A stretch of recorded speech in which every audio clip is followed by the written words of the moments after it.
Our common perception is that the machines that power today's world were invented by us in modern times. But is this true? Today, new discoveries from the ancient world are making us take another look and rethink the development of mechanical science. And what we now know about the ancients is causing us to go back and rewrite the history books.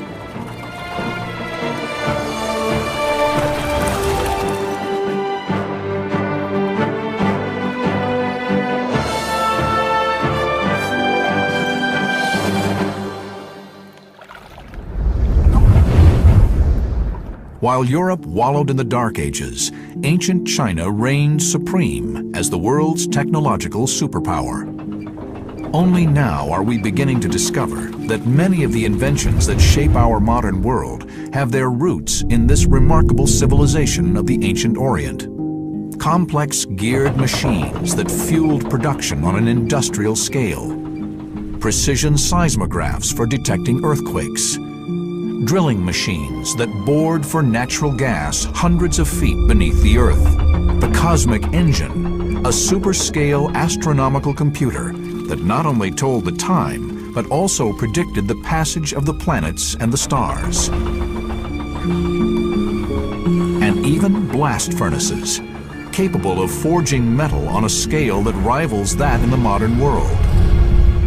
Some of these are so complex that for centuries their inner workings remained a mystery. China was always an immense state, much more unified than Europe at the same time.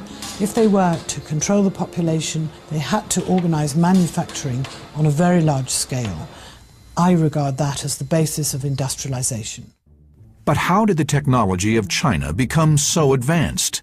And who were the ancient inventors at the forefront of designing these complex and awe-inspiring machines? One discovery in an ancient text is stunning. It describes in detail something that is also vital in modern times, but was actually invented nearly 2 millennia ago. It is an actual seismograph, an earthquake detecting machine. It was designed and built by a master inventor named Chang Heng. Chang Heng, who lived during the time of the Romans, would rival Archimedes and Leonardo da Vinci as one of the greatest geniuses of the ancient world. In the 2nd century AD, the seismograph was over 1.5 millennia ahead of similar Western technology. The seismograph isn't quite as modern an invention as people perceive. It was invented 2,000 years ago in China. Chang Heng's invention was probably something like 1,600 years ahead of what was done in the West. Today, modern facilities like the Earthquake Administration in Beijing use digital technology to record ground-shaking tremors over large bands of frequencies and seismic amplitudes. But in ancient China, as now, an early warning earthquake system was essential. News traveled slowly across the vast state. How could news of an earthquake reach the rescuers immediately? Chang Heng's seismograph had the answer. The device consisted mainly of a massive bronze vessel, and this was reputed to be about 6 feet across. The earthquake machine was a huge vessel of cast bronze, consisting of 9 dragons facing outward in a circle. Each dragon gingerly held a ball in its jaws. The instrument was designed so that any seismic tremor would cause the ball to fall from the jaws of the dragon and into the mouth of a frog facing the direction of the tremor. Despite its beautiful exterior, it is the internal mechanisms of the machine that are ingenious, even by today's standards. When an earthquake struck, the vibration which was transmitted through the earth, which actually travels very, very quickly through the earth's surface, would hit the jar.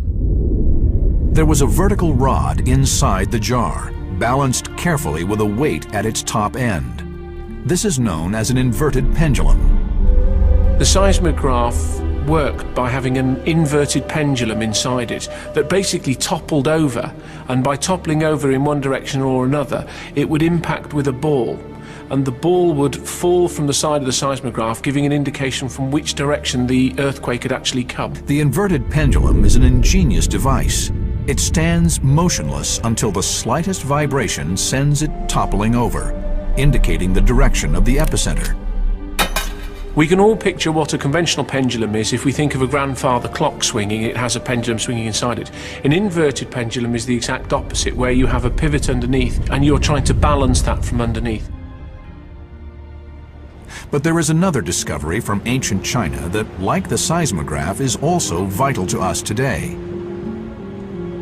A technology that delivers the ultimate power source of the modern world: oil drilling. Today, we assume that it was modern engineers who pioneered the art of deep drilling technology. Yet, incredibly, the techniques for today's supplies of oil and natural gas were actually reinvented from Chinese machines of 2,000 years ago. It's amazing to think that it's 2,000 years ago the Chinese were using the same techniques to drill for salt and for natural gas that we're still using today. The sheer size of the ancient drilling machines was remarkable. Derricks, also known as heaven carts, would rise over 180 feet above the ground. Images which we associate today with the landscape of Texas would not have been uncommon in ancient China. Amazingly, examples of these ancient industrial machines still exist in some regions of China today. This allows scholars a first-hand glimpse of the devices used in these ingenious super-scale machines. The drilling rig is constructed from heavy-duty bamboo with the drill suspended by cables. A team of workers stood on a wooden plank lever, much like a seesaw, and this lifts up the drill head made of iron. The pipe is allowed to drop until the drill bites on solid rock and begins to pulverize it. The bamboo cable used in the machine is extremely strong. In fact, its tensile strength is comparable to modern-day steel. The drill stem is pulled from the hole using a large wheel, somewhat similar in appearance to that on a modern flexible cable downhole tool truck. This rig was extremely versatile. To deal with the different rock types, the Chinese even produced a series of drill bits, specifically modified to the different geologies and rock types found in different areas of China. Using these drilling techniques allowed the workers to reach the depths of the earth where salt, natural gas, and oil were at their richest. When extracted from the wells, the gas was raised several feet above ground level and then distributed for hundreds of miles by an elaborate network of pipes. But it was to be in the Song dynasty at the turn of the first millennium that the rate of industrialization in ancient China reached its zenith. Inventors and engineers were creating colossal, incredibly advanced machines on a scale not seen in the West for more than 1,000 years. And the machines they invented used many of the same techniques in manufacturing that we still use today. As well as advances in technological engineering and manufacturing, this period produced the first industrialization and mass production of a substance that would change the world irreversibly.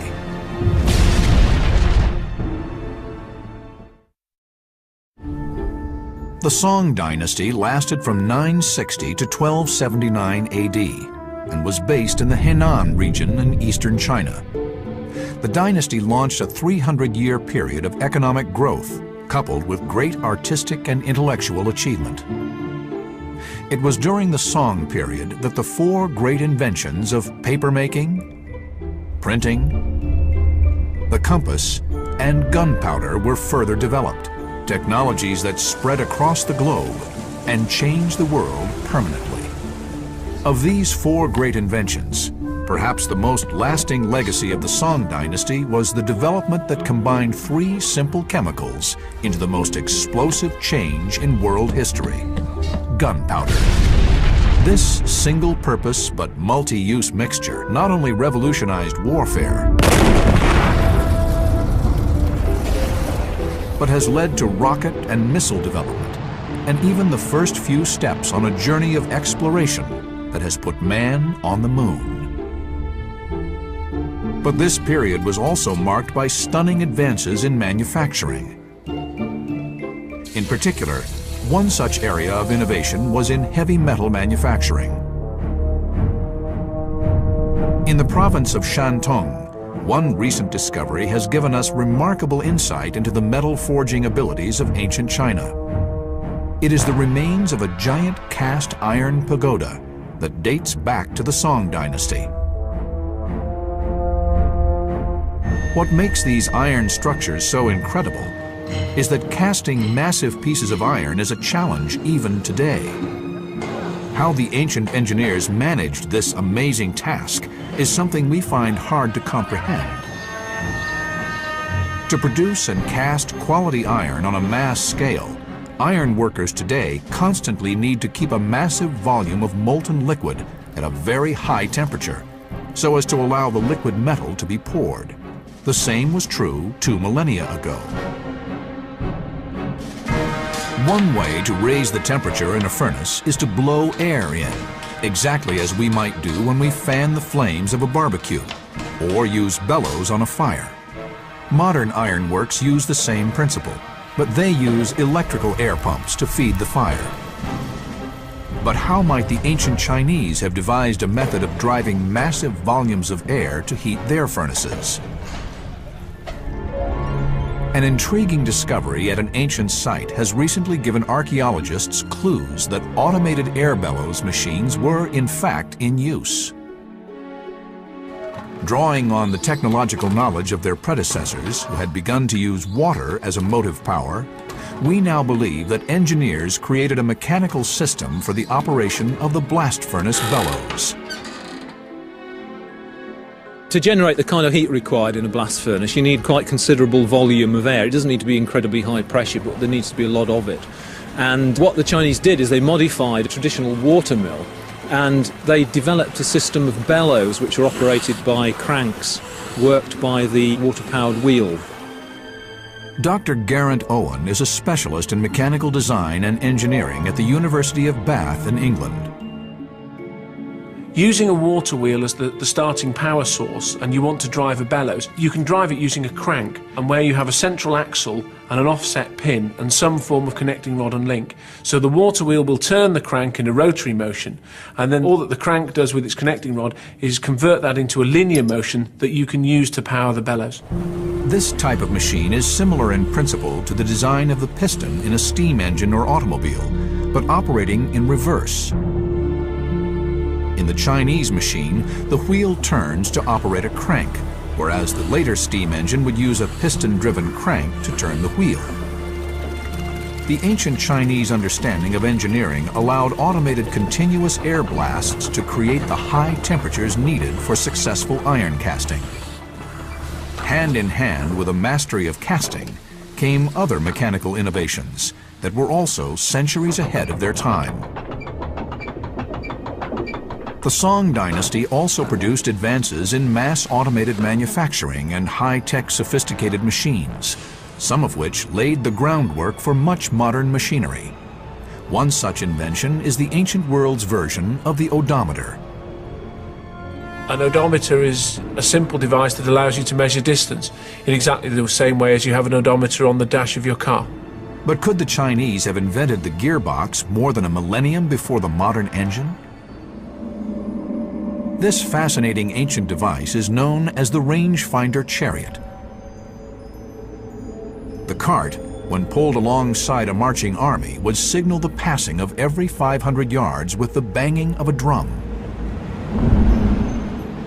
This model is a small-scale version. The actual odometer was much bigger. The real-sized chariot is very big.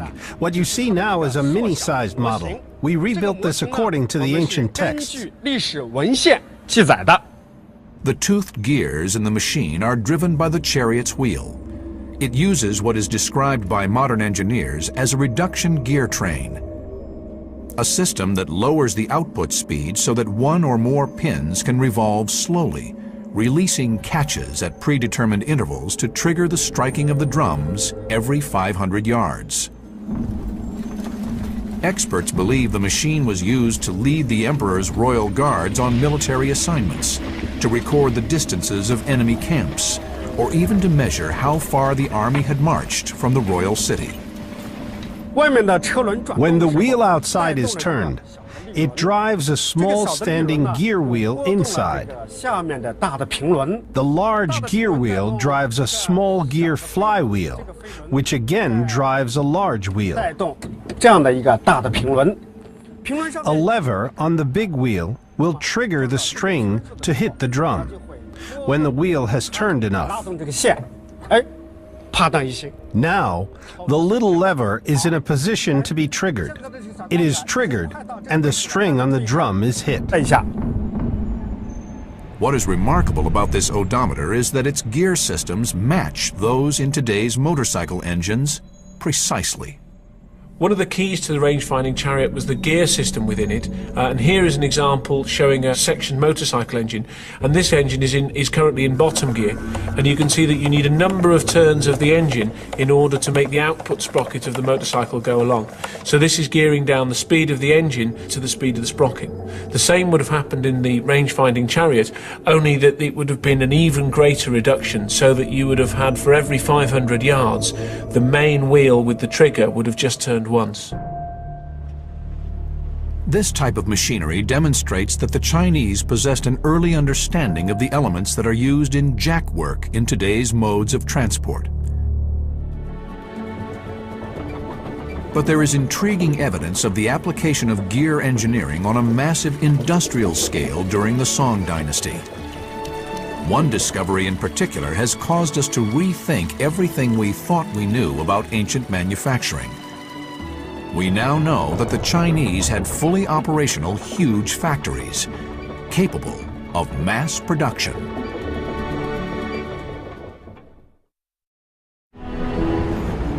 The zenith of ancient Chinese innovation took place during the Song dynasty, which lasted from 960 to 1279 AD and was based in eastern China. The dynasty launched a 300-year reign of incredible inventions and machines. These inventions revolutionized warfare and would even lead to man exploring space, using navigational instruments that guided mankind's journey of discovery. Only now are we discovering that these intriguing machines fundamentally match the principles of today's modern technology, causing us to ask, did we invent modern machines, or did we just reinvent them? At the height of the Song dynasty in the 11th century, huge metropolises had begun to develop and were becoming centers for trade, industry, and commerce. These cities, with populations of hundreds of thousands, required automated machines that could increase the output of production. One such ancient industrial machine that has recently been discovered by archaeologists is the hydraulic trip hammer, believed to have first been developed as long as 2 millennia ago. Today, in the province of Jingdezhen, an example of this extraordinary 2,000-year-old technology is still in use, a testament to the machine's effectiveness and design. A trip hammer is a good example of one of these water wheel powered devices. Basically, you have a large mass that is supported by a cam, and as the cam is rotated, the mass is lifted and then the mass is allowed to fall. The system is amazingly advanced for its time. The machine actually consisted of several hammers, which were operated by a series of cams or lugs on the main revolving shaft. The hydraulic machine converts the kinetic and gravitational potential energy stored in running water into rotational power in a water wheel. The wheel is attached to a long transverse axle. There are several wooden boards inserted into the revolving shaft, with each board controlling one hammer. The wheel causes the shaft to rotate, which in turn moves the lugs. As they turn, these lift the hammers. When they have turned 60 degrees and the hammer is at full height, they release the heavy mallet, which falls and pounds the material below. Each hammer could crush with 100 pounds of force, meaning that all 8 hammers would operate a total of 800 pounds of force in a single rotation. The ancient texts tell us that this mega machine was adapted to not only crush grain, but to pound metal in industrialized automated metal workshops, just as we still use today. The labour-saving potential is enormous. Instead of perhaps having to have 5 or 6 blacksmiths, each with a 10-pound sledgehammer, you could have one 70, 80, 100-pound, 200-pound mass being lifted and dropped a considerably bigger distance. And this could be then used by just 1 or perhaps 2 men working, and that saves you labour but enables you to make bigger things as well. Today, the remains of mega water wheels which powered the hammers still litter the landscapes of rural provinces, offering a fascinating glimpse of what these hydraulic machines actually looked like. But the Chinese soon invented a more efficient way to grind grains, using millstones. The grain is crushed under a massive stone weight. This is a tried and tested technique, but the ancient Chinese took the technology to an advanced level. This machine is called the multiple-geared grist mill. As with the trip hammer machine, the multiple-geared mill was also powered by water. However, this machine harnessed the power of the water wheel to drive a complex angled gearing system and power 9 separate 2-ton millstones. Remarkably, the engineers devised an advanced system that transferred the water power via the drive shaft across a 90-degree angle change to drive the millstones.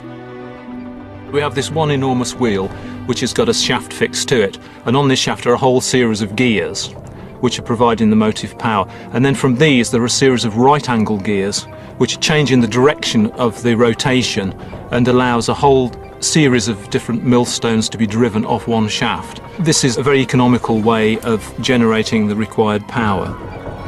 What is stunning is that this type of gear-powered water mill developed in ancient China incorporated technology that would not be seen again for nearly 1,000 years. What we're looking at really is almost a precursor of the Industrial Revolution. This was industrialization on a scale which we would recognize today. The sophistication of ancient Chinese gear technology was highly advanced, but there is even more evidence that the Chinese had a long tradition of ingenious geared machines. Beautiful engraved jade rings were discovered in tombs dating back to 400 BC. The spiral design on the rings is what has intrigued scholars. Incredibly, after studying the design, archaeologists believe that the only possible way to produce the precision spirals must have been using a machine. A device known as a compound machine is one that synchronizes rotational with linear motion. This means that as one part of a machine turns the disc, the other draws the line in perfect synchronicity with a geometric accuracy that is impossible to do by hand. Richard Windley has been studying the finds from ancient China and has created a model of a compound machine capable of such precision designs. To produce this kind of curvature would really need a machine which was capable of rotating and moving in a linear fashion at the same time. This is what we call a compound machine. I've actually built a small model which will demonstrate this process. It consists of a turntable on which a blank or disc to be marked out is mounted, and a linear rod which moves across it. This rod holds the pen which is going to mark out the spirals, and by moving the rod backwards and forwards, the pen traverses the blank as the blank is actually rotating, and this produces what is known as a true Archimedean spiral. But what we also have is a gearing system which relates the movement of this bar and the movement of the turntable in a very controlled mathematical method. There are 2 uprights attached to the end of the bar that moves the pen across the blank. These uprights are attached to a string which is wound around a disc under the device. So as the bar moves back and forth, the string turns the disc in perfect sync. It is this disc that rotates the blank and creates the perfectly synchronized designs. I'm now going to load the little bamboo brush with drawing ink. Since these rings would have a series of flutes, they varied in number. In my case, I've got 8 divisions, so we'll repeat this 8 times, and that should give us the perfect, complete design. We now know that this type of compound machine may have been used to mark the jade by the direct action of a diamond-tipped stylus. Over thousands of years, technological innovations filtered slowly but steadily from the advanced East to the West, carried through Central Asia over the 4,000-mile Silk Route. But there is a single extraordinary archaeological find that gives us a unique insight into the capabilities of ancient Chinese engineers and craftsmen. The find was only discovered 30 years ago and is so important that it is considered by many to be the 8th wonder of the ancient world.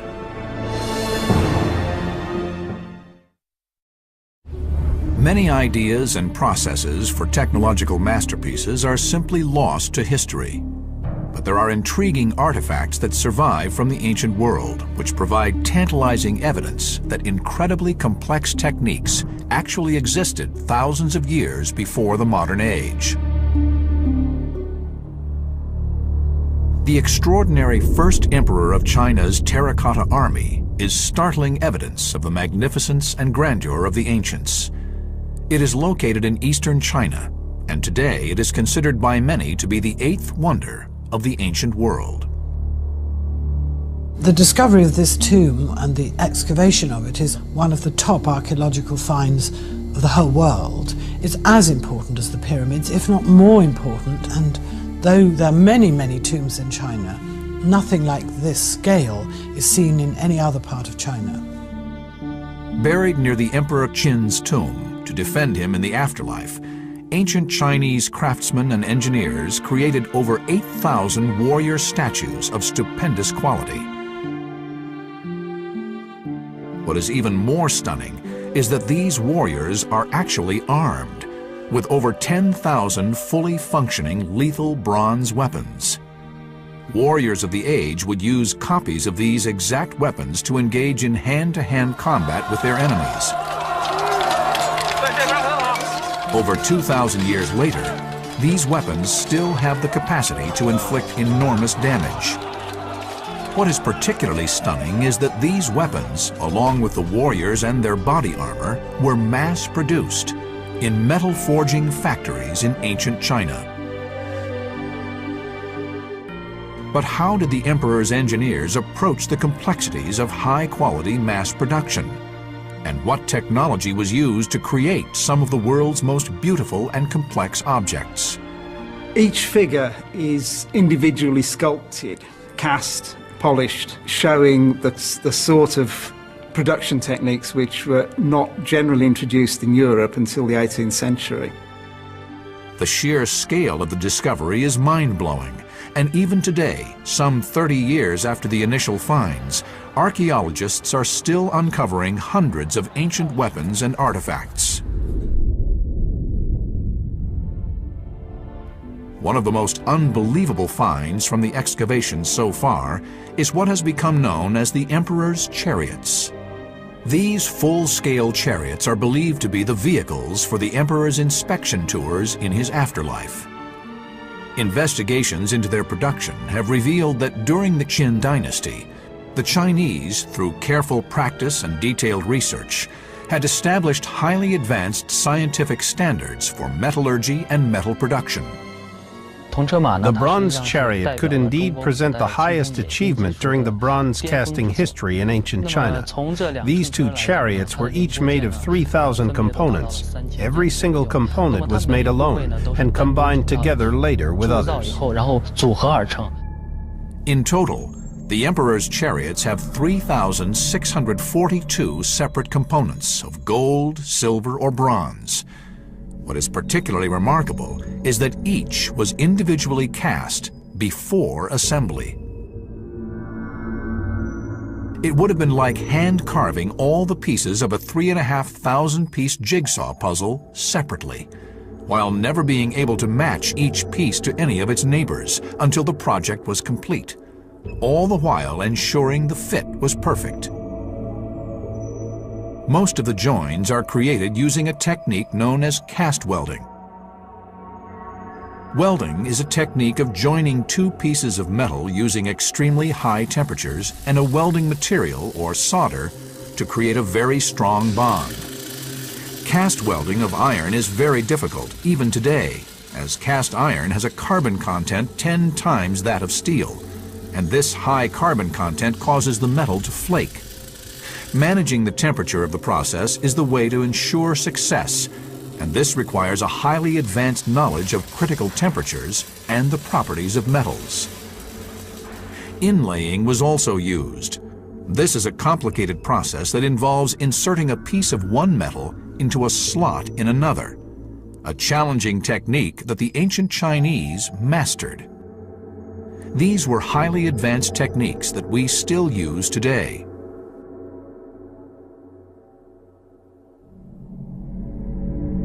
I think the bronze chariots were not only an unprecedented achievement at the period, but also an achievement that could not be surpassed by any in the later dynasties and eras. Today, the chariots and horses remain the largest find of fine bronzeware discovered in the history of world archaeology. But it is not only in the production of the emperor's chariots that sophisticated technology and engineering from 2,000 years ago are to be found. Every single soldier of the Imperial Guard was armed. Archaeologists at the site have unearthed an array of weapons, including spearheads, crossbow bolts, crossbow trigger mechanisms, blades of dagger axes that would have been mounted on 10-foot poles, and 37-inch long swords that are still razor sharp. The sheer scale of the number of weapons alone suggests that vast factories and workshops were in operation on a level of industrialization to match the factories of modern Western industrial cities. With meticulous detail, each weapon was cast and modeled to its standard shape, and then filed, chiseled, drilled, and polished. But there is one enduring mystery behind the discoveries of these marvelous ancient weapons. Incredibly, after 2,000 years, these bronze weapons still glitter. But how did the ancients create such metals that still preserve their strength and sharpness? Using cutting-edge electron probe microanalysis, archaeologists believe that the key to unlocking this ancient mystery may lie in the discovery of a dark gray layer covering the weapon's surface. Incredibly, the layer has been identified as chromium, a highly complex protective layer that wouldn't be developed in the West until the 1930s. This layer was found to be a kind of oxide containing chromium. This means that in the Qin era, they had already mastered the technology to use chromium. In the modern world, the technology to oxidize chromium was invented in Germany in the 1930s and in America in the 1950s, whereas in China, people knew this technology as early as 2,000 years ago and put it into practice very skillfully. It is a remarkable achievement. As research into the weapons continues, what other discoveries will be made that will cause us to reopen the history books on the development of highly complex materials? Despite the incredible advancement of the weaponry, it is the actual soldiers of the terracotta army themselves that still remain a mystery to modern scholars. How were they mass-produced on such an enormous scale, and to such an exquisite level of craftsmanship and casting skill? It is an accomplishment that has stood the test of millennia. The making of the terracotta warriors is a real example of how China ran a semi-industrial society. In order to build this tomb, the emperor summoned 700,000 people to work at the site, and they probably worked for 10 years, possibly longer. Modern scholars estimate that the construction of the terracotta army employed an organized labor force of nearly 750,000 workers who worked for 10 years or more. That is the equivalent of the labor force of 40 automobile factories. In Lintong province, close to the emperor's tomb, a replication company has undertaken the challenge to recreate the warriors using ancient materials. I think it is a very difficult thing to do, even nowadays. To make figures in the ancient time was much more complicated. Using the clay roll production method at that time, It would take 20 days for the whole process. Once the clay is rolled, the artist builds the main structure of the warrior's body. Each figure is then sculpted with armor and an individual facial expression. Modern-day workshops, repeating the production process, have found that each warrior figure requires on average 300 pounds of clay, meaning that the craftsmen who created the terracotta army needed in the region of well over 1,000 tons of clay. No kilns have so far been discovered at the site, and the firing process remains an ancient enigma for archaeologists. Some scholars now believe that the molds of the warriors were encased within a temporary shell and were fired using a traditional kiln technique that reached high temperatures of up to 1,000 degrees. A project of this scale at that time would have required large kilns, but it's a great shame that none have been discovered so far. Once the temperature has climbed to its maximum, the mud's surface of the temporary shell cracks, allowing hot air to glaze and harden the figure. The results upon removing the shell are remarkable and offer a fascinating insight into the advanced understanding of ceramic and firing technology that was developed in ancient China over 2,000 years ago. What other mysteries will archaeologists uncover at this spectacular site? Ancient China was not only responsible for developing industrial machines and practices, for there was one inventor during the Song dynasty who created a machine that is nothing short of stunning. This machine would cement China's reputation of being at the cutting edge of ancient technology. It was known as the Cosmic Engine, the ancient world's astronomical computer. Although the inventors of ancient China made huge inroads into developing a vast range of mind-boggling technologies, there is one invention that stands alone as the embodiment of the Chinese expertise in science and engineering.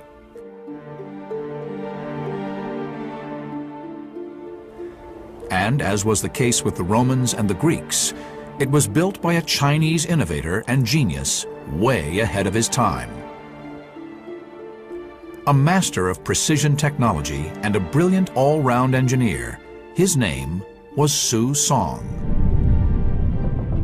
Su Song's most amazing invention was so complex that for centuries its workings were an enigma to engineers and inventors. It was simply called the Cosmic Engine. It was a huge water-controlled astronomical cosmic computer that is such an incredible feat of engineering and science that few Western scholars believe it could have existed. Su Song's water-driven cosmic engine was created in 1092 AD. It was considered to be one of the most splendid achievements in the history of ancient Chinese inventions. Su Song's complex mechanism was designed to calculate time, not just hours and minutes, but the weeks, months, and seasons. The ancient Chinese understood that the calendar reflects the way the Earth moves around the sun. But what makes this machine truly stand apart is that the cosmic engine also calculated the way the Earth and planets moved through space. Furthermore, the ancient Chinese believed that the movements of the stars were closely related to the destiny of the country and its rulers. This ancient observatory in Dengfeng County, Henan Province, is China's oldest surviving astronomical observatory. Built in the 13th century, even today when the sun reaches its zenith, rays beam down this central drain. After the rule of the Yuan dynasty unified China, he wanted to improve the development of agriculture. They want to make the reform of the old calendar so they can know the time when the farmers plant the corn. And every day he measured the shadow of the sun and made some recorder of the changes of the sun. Then according to the recorder, he made out a calendar. The calendar tells us it will take 365 days, 5 hours, 49 minutes and 12 seconds for the sun to go around the Earth.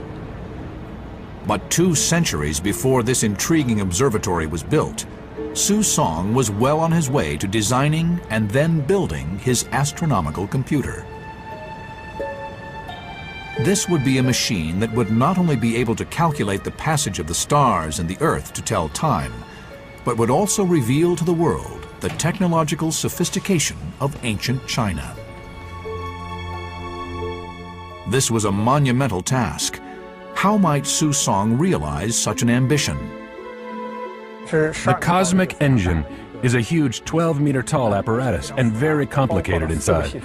It includes 4 major systems built up by more than 400 parts. It is such a masterpiece of mechanical design and manufacturing, and a marvelous achievement for the time.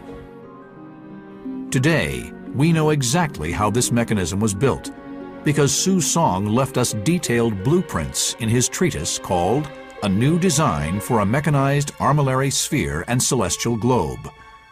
This book was written 900 years ago. This book is very precious to us today. It gives us the original blueprint, so researchers can clearly see the configuration of this ancient apparatus.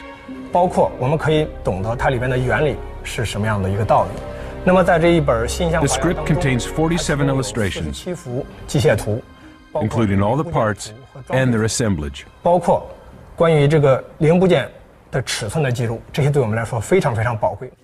The Science and Technology Museum in Beijing, using the machine's original blueprint, has built a fully accurate reconstruction.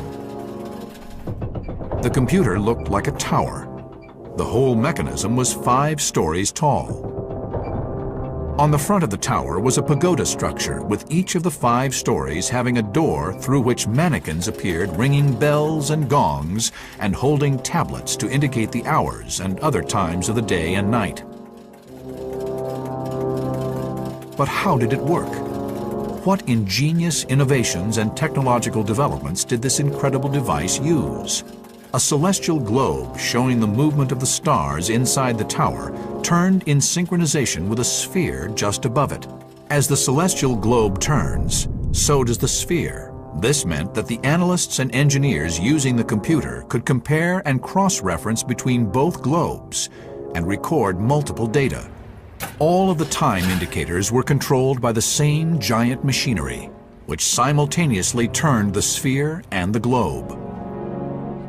Within the mechanism is the earliest example of an escapement in a machine, a concept essential to modern mechanical clockwork. In any form of clock-based machinery, power must be delivered to the mechanism in a precise fashion, which can be accurately regulated. The rationing of power is the function of this escapement, and is something Su Song solved successfully. Su Song included a cogged wheel in the system.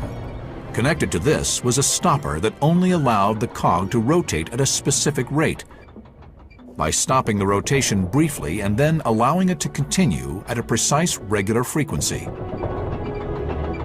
It is this ingenious system that allowed the invention of Western clocks centuries later. And in fact, it is the periodic stopping and releasing of the escapement that causes the ticking sound of any clock or timer today. Another ingenious aspect to the cosmic engine was its power source. A great scoop wheel using water and turning all the shafts working the various devices. This ancient mega machine ran from the 11th century until it was destroyed by political enemies of the Song dynasty. The cosmic engine is considered by some scholars to be the greatest mechanical achievement of the Middle Ages anywhere in the world. The Song dynasty would leave a legacy to science and technology, engineering and industrialization that would change the world irreversibly. Although ancient Chinese history is littered with evidence of complex machines, many ingenious designs were inconceivable and unbelievable to the West at the time. Through the decoding of texts and archaeological investigations into ancient Chinese knowledge, we must certainly admit that many of the inventions and discoveries upon which the modern world rest come from the great minds of ancient China.